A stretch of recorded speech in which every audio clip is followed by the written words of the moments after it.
Good afternoon, मैं हूं आपकी फैमिली गुरु जय मदान। कैसे आपको पता है कि छोटी छोटी चीजें चाहे हम जागते हुए देखें या सपने में देखें, हमारी लाइफ पर इम्पैक्ट डालती हैं, हमारी चीजों को बदलती हैं। अगर आप अपनी जिंदगी के मास्टर बनना चाहते हैं तो कुछ खास गहरे राज समझ लीजिए। आज हम किन किन चीजों पर बात करेंगे, किन खास टॉपिक्स को उठाएंगे, चलिए नजर डालते हैं। अंधेरे को मिटाकर रोशनी देने वाला सूरज आपके जीवन में भी फैलाएगा उजाला। सर्दी के मौसम में दस्तक दे दी है, कैसे बचाएंगे खुद को बीमारियों से। टेस्टी खाना देखकर भी अगर आपको भूख नहीं लगती तो भूख बढ़ाने के कुछ खास असरदार उपाय जानिए। घरेलू नुस्खों से खूबसूरत कैसे बन सकते हैं आप। अपने कल को सुधारना है तो थोड़ी मेहनत करनी ही पड़ेगी। आपके आसपास की जगह आपको रूल करती है। सोचिए, जब आप किसी मंदिर में जाते हैं तो आपके मन में अलग विचार आते हैं। वही विचार आपको अपने काम की जगह पे नहीं आ सकते, और जो ऑफिस के विचार हैं वो घर पर नहीं आ सकते। और दोस्त के घर में जैसा सोचेंगे, जैसा महसूस करेंगे, वैसा आप अपने किसी भी एम्प्लॉय के घर पे महसूस नहीं कर सकते। तो स्पेस जो है आपको डोमिनेट करती है। आप जहाँ जाते हैं वैसा आपका मूड, आपकी सोच हो जाती है। तो अगर हम कुछ खास चेंजेस आपके घर में या आपके ऑफिस में कर ले तो आपके मूड को कंट्रोल में किया जा सकता है, और आपके सक्सेस को भी। इस बारे में आपसे और डेप्थ से बात करूंगी, लेकिन इससे पहले आपको कुछ खास बात बताती हूँ। अगर सपने में आप सूर्य देख लेते हैं, किसी सनसेट के समय खुद को देख लेते हैं, सनराइज देख लेते हैं, किसी भी तरीके से सूरज अगर आप सपने में देखते हैं तो इसका क्या मतलब है। सपने में किसी भी सीन के दौरान अगर आप उगता सूरज देखते हैं तो इसका मतलब आपकी विल पावर और मजबूत होने वाली है। बहुत जल्द आपको खुशियां मिलने वाली हैं। बहुत जल्दी से कहीं से फाइनेंशियल गेन भी होंगे। और अगर किसी सिचुएशन में आप डूबता सूरज सनसेट देख लेते हैं तो ये बताता है कि आपको अपने पास से बाहर आने की जरूरत है। आपको सेल्फ कॉन्फिडेंस आपकी खुशी देगा, तो इसलिए सेल्फ कॉन्फिडेंस बढ़ाइए। कई बार कुछ लोग सपने में सूर्य ग्रहण भी देख लेते हैं। ये ठीक नहीं माना जाता। इसका मतलब ये होता है कि आपकी किस्मत आपका साथ नहीं देगी, कोई बनता काम बिगड़ सकता है। इसलिए अगर आप ऐसा सपना देखें तो आपको किसी भी काम को करने के लिए ज्यादा मेहनत और लगन से काम करना होगा, तभी वो काम पूरा होगा। अच्छा, अगर ऐसा सपना आपको आता है कि आप घर में घुस रहे हैं और चमकता सूर्य देखते हैं तो इसका मतलब प्रॉपर्टी में आप इन्वेस्ट कर सकते हैं। ये इन्वेस्टमेंट काफी बेनिफिशियल रहेगी, लेकिन आपको एक बात का जो ख्याल रखना है वो ये है कि बड़ों की सलाह जरूर ले लीजिएगा, क्योंकि सूरज मतलब हमारे सुपीरियर, हमारे बड़े। क्योंकि अगर आप बहुत तेज रोशनी देखते हैं, अगर बहुत ज्यादा तेज रोशनी सपने में देखते हैं तो ऐसा सपना अशुभ माना जाता है। सपने में तेज रोशनी देखने का मतलब ये होता है कि आपके आइडियाज ड्राई होंगे, यानी कि आपके मन में जो भी आइडिया है वो काम नहीं बनेगा। ऐसा सपना देखने का एक मतलब ये भी है कि आप बना बनाया काम बिगाड़ सकते हैं। अगर मैरिड लेडी घर में तेज रोशनी देखे तो इसका मतलब ये है कि उसके घर में नन्हा और छोटा सा मेहमान आने वाला है। सूर्य की किरणें सपने में देखने का क्या मतलब है। इसका मतलब होता है कि आप अपनी गार्डियन की या आप अपनी जो आप जिनसे सलाह लेते हैं उनकी बात ध्यान से सुने। गार्डियन की कही बात आपके लिए बहुत बेनिफिशियल रहेगी। अगर आप सपने में कड़ी धूप देखते हैं, आप धूप में चल रहे हैं, कड़ी धूप है, तो इसका मतलब ये कि दूसरों को आपसे ईर्ष्या करने का कोई ना कोई रीजन मिलेगा। मतलब ये कि आपके साथ कुछ अच्छा होगा और दूसरे लोग इससे खुश नहीं होंगे और आपसे जेलसी करेंगे। अगर आप चाहते हैं आपका कल का दिन अच्छा रहे तो फिर आपको थोड़ा सा रेमेडी कर लेना चाहिए ताकि आपका दिन बहुत अच्छा जाए। कोई डिफिकल्ट काम तो आपको बताते नहीं, प्लानिटरी पोजीशन के हिसाब से जो इजीएस्ट स्टेप होता है वो आपके लिए लाती हूँ। उतना कर तो देखिए। लेकिन इससे पहले आपको बताती हूँ छोटे छोटे चेंजेस जो आपकी लाइफ बदल सकते हैं। सबसे पहले बात करते हैं नॉर्थ ईस्ट डायरेक्शन की, जिसको हम बोलते हैं ईशान कोण। नॉर्थ ईस्ट या उत्तर पूर्व जो है, यहाँ पे दैविक शक्तियों की डायरेक्शन होती है। यानी कि अगर आपके घर में कहीं प्योरेस्ट ऊर्जा होगी तो नॉर्थ ईस्ट में होगी। इसीलिए इस डायरेक्शन में मंदिर बनाना कहते हैं अच्छा होता है। अब जो जगह हमेशा साफ रखनी चाहिए वो ये डायरेक्शन है। इस डायरेक्शन में पानी या कोई आइटम अगर आप रख देते हैं, सपोज कोई पानी का लोटा रख देते हैं, ये अच्छा माना जाता है। अच्छा, अनमैरिड लड़की को इस डायरेक्शन में बिल्कुल नहीं सोना चाहिए, नहीं तो शादी में देरी होती है, क्योंकि देवताओं की दिशा है तो यहाँ पे वैराग आ जाता है, इसलिए अनमैरिड बच्चों को नहीं सुलाएं। इस कोने में बाथरूम या टॉयलेट भी नहीं होनी चाहिए। जिस तरीके से ये देवी देवताओं की डायरेक्शन है, तो क्या देवी देवताओं को टॉयलेट में लगा सकते हैं? नहीं ना। उसी तरीके से नॉर्थ ईस्ट में भी टॉयलेट उतना ही खराब काम करता है। साउथ वेस्ट यानी कि दक्षिण पश्चिम दिशा। अच्छा, ये जो डायरेक्शन है ना, ये अर्थ एलिमेंट को रिप्रेजेंट करता है, पृथ्वी तत्व को रिप्रेजेंट करता है। तो यहाँ पर आप कुछ प्लांटिंग कर सकते हैं। इस डायरेक्शन में बेडरूम या स्टोर रूम होना बहुत अच्छा है। जिस भी चीज को टिकाना चाहते हैं, हम क्या चाहते हैं? हम चाहते हैं हमारे रिश्ते टिके। तो यहाँ पर अगर आप अपने बेडरूम बनाते हैं, आप सोते हैं, तो आपका जो रिलैक्सेशन है वो बढ़ेगा। कार की पार्किंग के लिए भी ये जगह ठीक होती है। इसी तरीके से नॉर्थ वेस्ट डायरेक्शन यानी कि उत्तर पश्चिम दिशा, ये दिशा जो है ये एयर एलिमेंट को रिप्रेजेंट करती है। इसका क्या मतलब है? तो यहाँ विंडो को होना शुभ है, जहाँ से हवा आती हो वो जगह होनी चाहिए। यहाँ पे अगर यहाँ से फ्रेश एयर इस डायरेक्शन से आएगी तो हेल्थ रिलेटेड चीजें अच्छी रहेंगी, सपोर्ट मिलेगा, गेन्स मिलेंगे। इस डायरेक्शन में खिड़की की होने से कुछ ही दिनों में आपके पारिवारिक रिश्तों में भी मधुरता आ जाती है। इस डायरेक्शन में लड़की का रूम होता है तो अच्छा रहता है, क्योंकि एयर मतलब मूवमेंट। जब लड़की की लाइफ में मूवमेंट आती है मतलब कि शादी और रिश्ते, तो इसीलिए अनमैरिड लड़कियों को यहाँ पे सुलाने के लिए बोला जाता है। जैसे कि मैंने आपको पहले भी बताया, फिर से बताती हूँ कि सर्दियों के मौसम ने दस्तक दे दी है। क्या आपकी तैयारी पूरी है? चलिए कुछ नेचुरल तरीकों से आपकी तैयारी कराते हैं। पर इससे पहले आपकी कल को सुधारना है, तो अपनी राशि के हिसाब से एक खास काम करिए, तो कल का दिन रहेगा सुपर हिट। मेष राशि के लोग बहुत अच्छा दिन जाने के चांसेस कम हैं, तो क्या करें? घर से निकलते वक्त कुछ ब्लैक कपड़ा अपने साथ रख लीजिए, आप प्रोटेक्टेड फील करेंगे। Lucky time 6:01 PM। वृषभ राशि वाले लोग क्या करें? आपका मूड थोड़ा सा खराब रहने के चांसेस हैं, तो क्या करना है? फालतू की बात पे ध्यान ही नहीं देना है, ये तो टेम्पररी फेज है, निकल ही जाएगा। Lucky time afternoon 3:12 PM। मिथुन राशि के जो लोग हैं, जो जेमिनाइज हैं, अपनी हेल्थ पर ध्यान दें, इसकी बहुत खास जरूरत है। और कैसे ध्यान देंगे हेल्थ पर? खाने पीने पर ध्यान देना है, फालतू खाना नहीं खाना है। Lucky time evening 7:24 PM। कर्क राशि के लोगों का दिन जो है बहुत अच्छा बीतेगा, लेकिन शाम को 4:02 से 5:31 तक कोई शॉपिंग नहीं करनी है। और आपका लकी टाइम है नाइट 8:09 PM। विंटर्स का मौसम आता है और टेलीविजन पे एड्स आनी स्टार्ट हो जाती हैं। फटे होंठ, फटी स्किन, रूखी स्किन।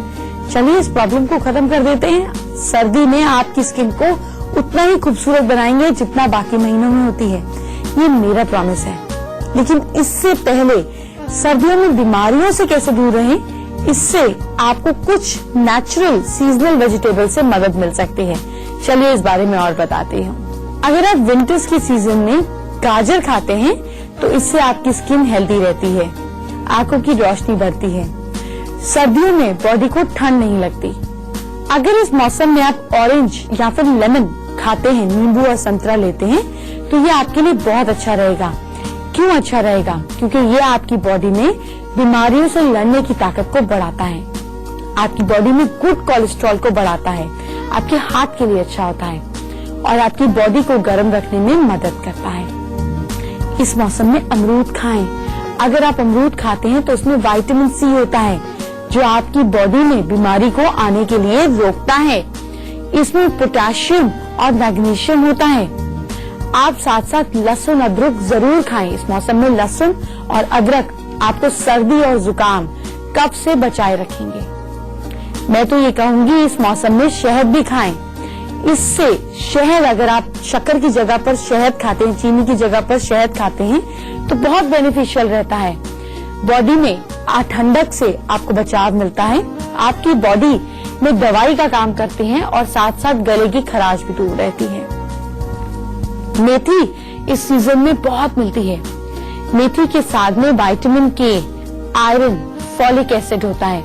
जानते हैं इसे खाने से बॉडी में खून बढ़ता है और बॉडी गर्म रहती है। सर्दियों में आपको बच्चों को भी अनार जरूर खिलाना चाहिए क्योंकि अनार में एंटीऑक्सीडेंट्स होते हैं, आयरन होते हैं। आयरन के साथ साथ विटामिन सी भी होता है। आपको बुखार नहीं होने देगा, ठंड लगने से बचाएगा। इसे खाने से बॉडी में खून बनता है और आपकी ब्लॉक्ड नर्व्स जो रुकी हुई नाड़ियां होती है ना, वो खुल जाती हैं। जानते हैं इस मौसम में मैं क्या करती हूँ? दालचीनी चाय में डाल के पीती हूँ। इसका टेस्ट अच्छा लगता है और ये गर्म भी होती है। डायबिटीज और कोलेस्ट्रॉल की बीमारी में आपको बचाती है। चाय में लौंग भी डाल सकते हैं। ये शरीर के अंदर गर्मी पैदा करती है और बहुत हेल्पफुल होती है। इसे चाय में डालकर पिए जैसे मैंने आपको बताया था। चाय से याद आया, अदरक वाली चाय पी सकते हैं। सर्दी जुकाम के लिए बहुत फायदेमंद है। गले के इन्फेक्शन को दूर करती है और साथ के साथ आपको बहुत ही ज्यादा क्लीन और क्लियर आवाज भी देती है।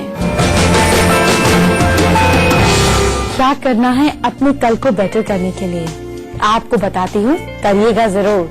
लेकिन इससे पहले सर्दियों में आपकी स्किन कैसे रहे सॉफ्ट और ब्यूटीफुल, ये बताती हूँ।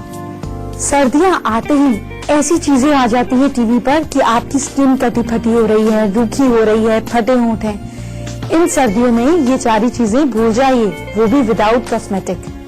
सबसे पहले आपको क्या करना है कि नहाने के लिए गर्म पानी नहीं लेना है, वार्म वाटर लेता है, गुनगुना पानी लेना है। मैं समझ सकती हूँ कि जब आप नहाने जाते हैं इतनी ठंड लगती है कि गरम पानी से राहत मिलती है, लेकिन जब आप गर्म पानी से नहाते हैं तो आपकी स्किन के सारे नेचुरल ऑयल्स पोर से वहां से निकल जाते हैं, स्किन से निकल जाते हैं। इसलिए वार्म वाटर से ही नहाना है। और नहाने के पानी में आप 1 कप कच्चा दूध डाल दीजिए। कच्चा दूध आप अगर इस्तेमाल करते हैं तो आपकी स्किन सॉफ्ट होने के साथ साथ निखर भी जाएगी। आप एक काम और कर सकते हैं, आप दही से अपनी स्किन को स्क्रब करें। दही में आटे का चोकर मिला दीजिए, जिसको ब्रांड बोलते हैं। बेसन और थोड़ी सी हल्दी मिलाकर पेस्ट बना लीजिए। बल्कि अपने बाथरूम में क्या कीजिए कि थोड़ा सा चोकर, बेसन और हल्दी मिलाकर एक डिब्बे में डाल दीजिए। नहाने से पहले उसमें थोड़ा सा दही मिलाया, इस उपटन को पूरी बॉडी पर लगा लिया, हल्के हाथ से 3-4 मिनट तक मसाज किया और फिर साफ पानी से धो लिया। इसे स्क्रब करने से आपकी स्किन ब्राइट और सॉफ्ट रहेगी और आपको किसी भी बाथिंग वॉश की और साबुन की जरूरत भी नहीं पड़ेगी। सूजी भी कमाल करती है इस मौसम में। गर्म दूध में सूजी को मिक्स कर पेस्ट बना लीजिए। इस पेस्ट में चोकर, केला, 2-4 बूंद हनी की मिक्स कर लीजिए। इसे चेहरे पर और गर्दन पर लगाइए। सूखने के बाद हल्के हाथों से स्क्रब कर दीजिए और देखिए आपकी स्किन कितनी खूबसूरत हो जाएगी और सारी डेड स्किन निकल जाएगी। क्या करना है कल, कैसे करना है कल को कंट्रोल, आपको बताती हूँ खास टेक्निक। लेकिन इससे पहले जो बच्चे आपके घर में इतने जिद्दी हो गए हैं ना, आपकी बात नहीं मानते, आज के स्पेशल दिन हम कुछ ऐसा कर सकते हैं कि बच्चों की जिद कंट्रोल हो जाए। चलिए इस बारे में आपको बताती हूँ। आपको ध्यान है ना, मैंने कल भी बताया था कि आज तुलसी विवाह है। तो तुलसी विवाह होने के कारण हम कुछ बहुत खास कर सकते हैं। क्या करना है कि ईस्ट में रखे तुलसी के पौधे में 3 पत्ते तोड़ लें। अब आप कहेंगे हमारे घर में तो ईस्ट में रखा ही है तुलसी का पौधा, तो भाई आज आधे घंटे के लिए रख लो ना। और रखने के बाद 3 पत्ते तोड़कर उतार लो। पत्तों को साफ पानी से धो लीजिए। अब इन पत्तों पर गंगा जल छिड़क दीजिए। इन 3 पत्तों को बच्चों को खिला दीजिए और बच्चों के बिहेवियर में सुधार आएगा।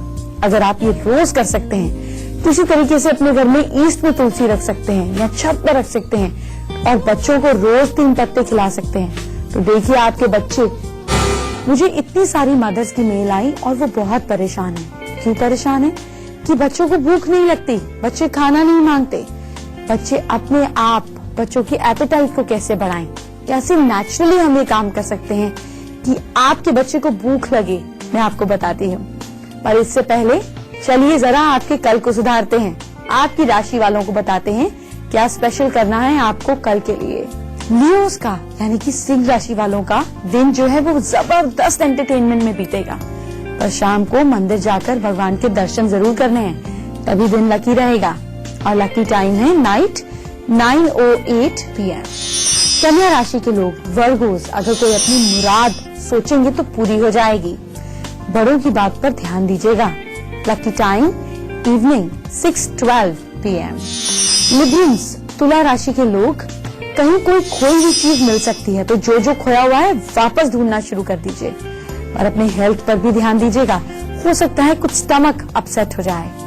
Lucky time afternoon 3:17 PM। Scorpions, वृश्चिक राशि वाले लोगों को कहीं कोई पुरानी बीमारी परेशान कर सकती है, इसको इग्नोर नहीं करना है, डॉक्टर की सलाह लेनी है और बिना सलाह के मेडिसिन नहीं लीजिएगा।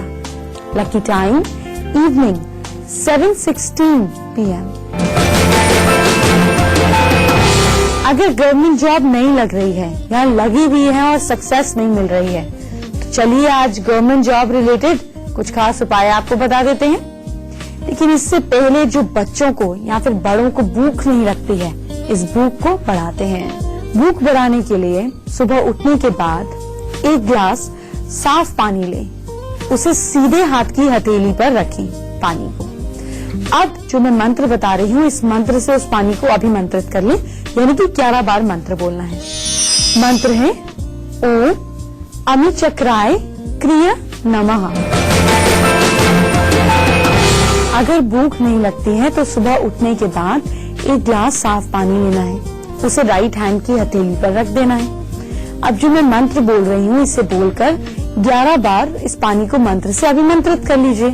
मंत्र है ओम अमिचक्राय क्रिय नमः। इस मंत्र को 12 बार बोलना है या 11 बार बोलना है। इसके बाद इस पानी को पी लेना है। इससे कुछ समय में आप देखेंगे कि एपेटाइट में फर्क आएगा और भूख लगने लगेगी। ट्राई करके देखिए, फिर मेरी बात समझ में आएगी।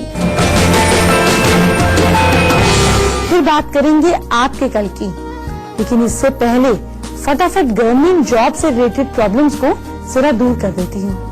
आपको क्या करना है कि गेहूं के आटे और पुराने गुड़ से सरसों के तेल में 7 पूरे, मतलब ऐसे छोटी छोटी पूरी बनानी है। आटे से एक दिया बनाएं और उसमें सरसों का तेल डालकर आप कॉटन से लगाकर उसको जला दीजिए मंदिर में। अब 7 मदार के फूल और सिंदूर लीजिए। सभी चीजों को पत्तल या अरंडी के पत्ते पर रख दीजिए। इसे देर रात किसी चौराहे पर रखाइए। हाथ जोड़कर मन में कहें कि हे मेरे बैड लक, हे मेरे दुर्भाग्य, मैं तुम्हें यहीं छोड़कर जा रहा हूँ और मेरा पीछा मत करना। अब इतना कह के आपको मुड़ जाना है और पीछे किसी भी हाल में घूम के नहीं देखना है, पलट के नहीं देखना है, और देखिए कि गवर्नमेंट रिलेटेड जो भी प्रॉब्लम्स हैं वो छूट जाएंगी। ये तो हुई एक प्रॉब्लम की बात। दूसरी प्रॉब्लम मुझे ये सुनने में आती है कि शादी नहीं हो रही है।